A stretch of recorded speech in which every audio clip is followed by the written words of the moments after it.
Nah, tapi ini belum selesai nih. Kita mesti cari R1 sama R2-nya. Nah, kalau kalian perhatikan di gambarnya yang dimaksud R1 itu kan dari titik ini ke titik ini ya. Sedangkan dari tengah sini sampai ke ujung sini itu kan sama dengan jari-jarinya, ya enggak? Jari-jarinya itu R besar ya. Dari titik ini ke bawah ini adalah ketinggiannya nih. Atau H-nya, ya enggak? Nah, jarak R1 kan yang ini nih. Ini. Nah, berarti dari sini kita bisa dapetin R1-nya berapa? Berarti tinggal dikurang aja. R dikurang H. Begitu. Nah, jadi dari sini kita bisa dapetin R1-nya nih. Nah, sekarang kita cari R2-nya. Nah, kalau aku coba gambar segitiga yang ini, di sini nanti akan dapat kayak gini. Nah, jadi ini gambarnya. Nah, kalau nanti segitiga ini aku coba gambar di sini, nanti hasilnya gambarnya kayak gini. Nah, yang ini R2-nya, yang ini R-H-nya. Nah, menurut kalian yang miring ini apanya? Nah, kalau dari gambar ini udah kelihatan jelas kalau ini sama dengan jari-jari dari roda, ya kan? Nah, berarti ini si R-nya nih. Nah, kayak gini. Berarti dari sini kita bisa dapetin ini R2-nya. Nah, ingat ini segitiga apa? Oke, nah ini kan segitiga siku-siku, berarti kita bisa nanti nyari dengan rumus Pitagoras. Nah, ingat nggak Pitagoras itu apa? Nanti kalau kita ingin mencari yang bukan sisi miring, nanti dikurang ya. Jadi gimana?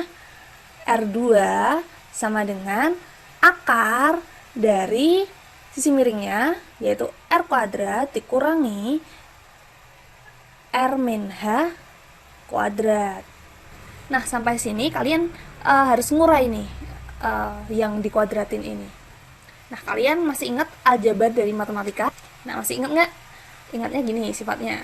Sifat yaitu A min B kuadrat itu sama dengan A kuadrat min 2AB ditambah B kuadrat. Nah, dengan menggunakan sifat ini bisa diurai lagi nih. R2 sama dengan akar dari R kuadrat. Nah, ini kita urai jadi minus kurung R kuadrat. R kuadrat kita jadiin kayak gini. Minus 2RH, 2RH, kemudian ditambah H kuadrat. Kita tutup kurung. Nah, jadi bentuknya kayak gini ya. Nah, kalikan minus, nanti jadinya kayak gini.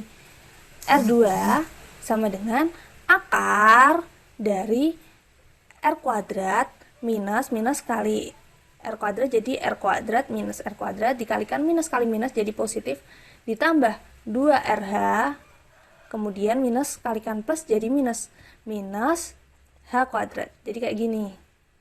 Nah, dari sini R kuadratnya bisa kita coret, jadi nanti bentuknya jadi berubah kayak. Nah, berubahnya jadi kayak gini. R2 sama dengan akar dari 2RH minus H kuadrat. Nah, jadi nanti cara nyari R2-nya itu jadinya kayak gini.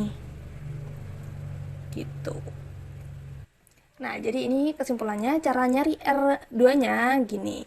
Nah, kalau kita ingat cara nyari R1-nya gimana? R1-nya Nah, R1-nya itu sama dengan ini tadi kan, berarti R min H. Nah, gini.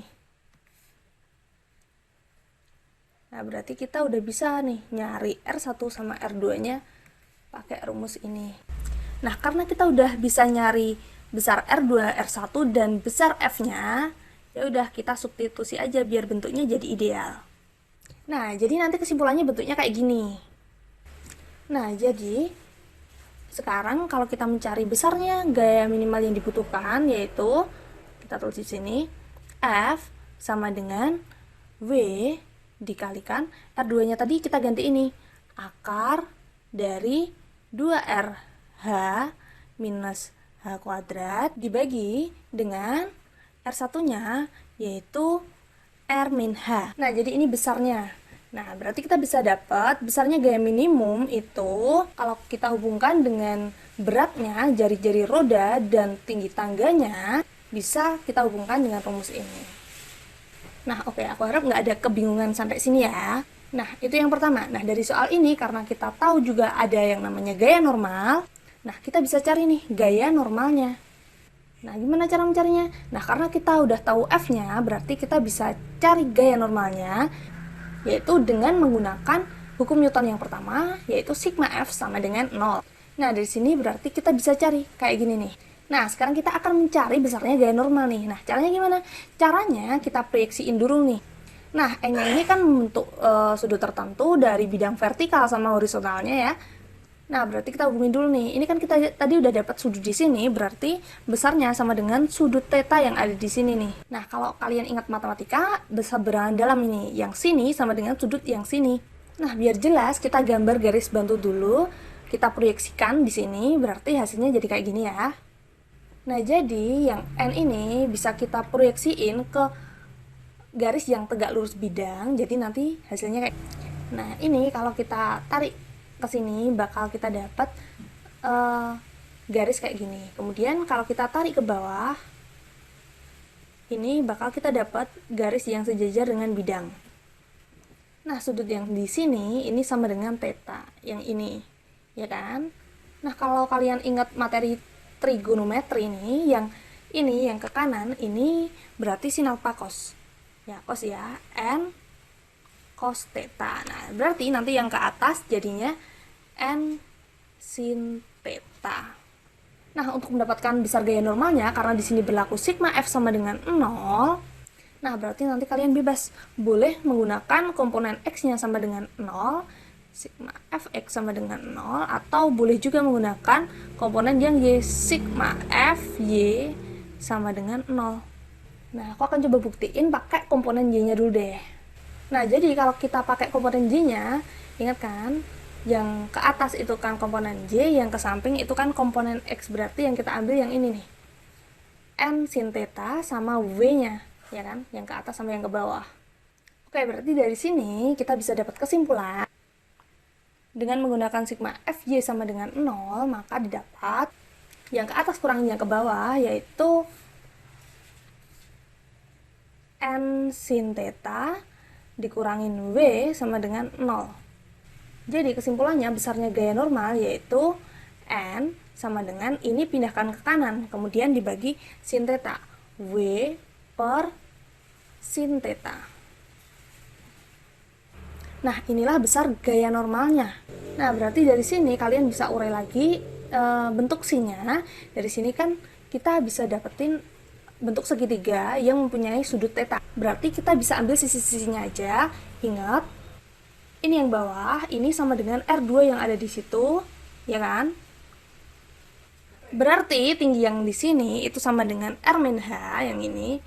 R min H itu sisi yang sini. Nah, kemudian sisi miring yang ada di sini itu sama dengan jari-jarinya. Nah, dari sini kalian bisa substitusi nilai sinnya. Nah, kalau kalian ingat-ingat lagi materi trigonometri, sin ini definisinya apa sih? Oke, yaitu demi perbandingan antara sisi depan dan sisi miringnya. Ya udah, berarti dari segitiga yang ada di sini kita bisa lihat nih, depannya itu adalah si R min H dan miringnya adalah si R.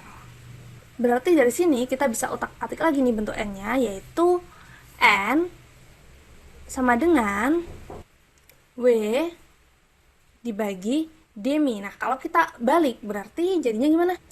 Dibagi miringnya, sisi miringnya dikalikan dibagi sisi depannya. Kalau kita balik di bawahnya ini kan jadi dikali sisi miringnya. Jadi nanti hasilnya sama dengan W dikalikan miringnya berapa? R dibagi depannya berapa? R min H. Nah, jadi inilah bentuk eksak dari gaya normal dari kasus ini. Yang mana si W-nya itu adalah gaya beratnya, R-nya adalah jari-jarinya, dan H-nya adalah ketinggian anak tangannya, kayak gitu. Oke, dari sini berarti kita dapatkan besaran-besaran dari fisik F dan gaya normal. Oke, sampai sini dulu. Aku harap nggak bingung dan kalian bisa menganalisa gaya-gaya pada kasus fisika dan juga cara menerapkan syarat kesetimbangan benda tegar dari suatu fenomena fisika.